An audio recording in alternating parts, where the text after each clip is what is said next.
$1,400? Watch, this motherfucker's still gonna buy it. Nintendo fans are some of the most brainwashed people in the gaming industry. They're like the Apple or Tesla fans of video games. And I really haven't talked too much about these Nintendo fans lately, or the Nintendo consoles, just because, well, the Switch is probably the most boring console out there. It has few games. I mean, sure, you get Nintendo Switch owners with that weird form of buyer's remorse who will tell you, I spent $300 on it. It has more idiots. It has more games than the idiots have brain cells. Yeah, that's what happens.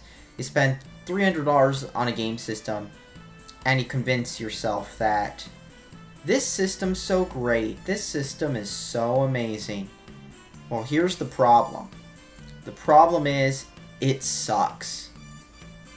So, the thing with the Nintendo Switch is, pretty much everything that could be said about it, I've said before in my other videos. It has few games, a lot of games are ports, or they're just skipping out on the Switch, and the Switch is just, it doesn't really offer anything that nothing else have offered, especially with the whole GPD win. With the whole GPD win shit, basically, that's like, it's a whole PC in a handheld, and that can play all your PC games. For the Switch, you're just stuck playing Switch games, and it's kind of meh. But here's what I'm here to talk about. This is kind of late, but, you know, with how much I've given, with how many shits I've given about the Nintendo Switch, you can see why it's late. And the thing is, Nintendo pulled a bait and switch on their own fans. Now, everybody knows that gamers have selective memories. I mean, remember that time when they were getting hard to the whole PS4 no disc DRM or whatever? You could actually buy and sell games or whatever, and people were like, "Ooh, you can actually do used games on your PS4." And they forgot that they also announced that PlayStation Network was going to be pay-to-play. Now, gamers have selective memory like that, and it's funny how it works. But Nintendo, in between sending DMCAs to fan games, announced during the whole Switch thing that it was going to be pay-to-play later on. So, we're already in 2018. It's been maybe sort of a year since the console launched. And Nintendo Online is a pay-to-play service now. It went from being free-to-play like the Wii U, like the 3DS, like the DS, like the Wii was, to pay-to-play.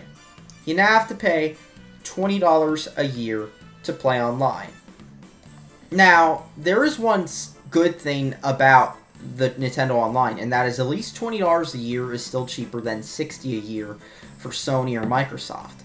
But it used to be free-to-play. And now you have to pay money to play your Splatoon, to play your Mario Kart, to play your Smash. And the thing is, it was free. And now you're having to pay $20 a month. And so Nintendo fans were freaking out over this. Of course, we all know what happens when people online freak out over stuff. We all know their actual reaction to it. And for a Nintendo fan, $20 is a lot of money. That's $20 of Uncle Sam's money or Mom's money away from more Nintendo games, like the same ones you've played earlier, like Smash or Pokemon. That's $20 away from buying, I don't know, micro SD cards. That's $20 away from buying soy milk or replacement Joy-Cons. That's $20 away from a lot of things per year. Of course it's per year, but, you know, there's a huge shitstorm about it from Nintendo fans having to pay to play online, which used to be free. So now all three game consoles you're paying for online, unless you want to play on the PC, in which case you can enjoy low player counts and your hackers. So yeah, gaming just looks worse and worse every day, doesn't it? I mean, this is one of the other reasons I haven't really made too many videos about the Switch as of late, because I'm like, you know, it's this piece of shit game console. Yeah, it sucks. And at the same time, just going online and talking about it is only going to do so much. I mean, look at the PS4. That shit doesn't even have, like, PS1 backwards compatibility, either with digital or download, or, like, real discs. And PS2, it's only, like, a few digital games, fewer than those on, like, the PS3. And then, like, the PS4 also has, of course, zero backwards compatibility with the PS3, mind you. But the PS4 does have Fortnite, I guess. I mean, they're finally making it cross-plat now, but, like, there's a lot of stuff people have wanted on the PS4 since day one, and Sony hasn't done shit about it other than suck dick. They've just sat around and they're like, oh, people are going to buy the PS4 anyway. It says PS4 on it. So that's the thing. You can only do so much online about complaining and stuff.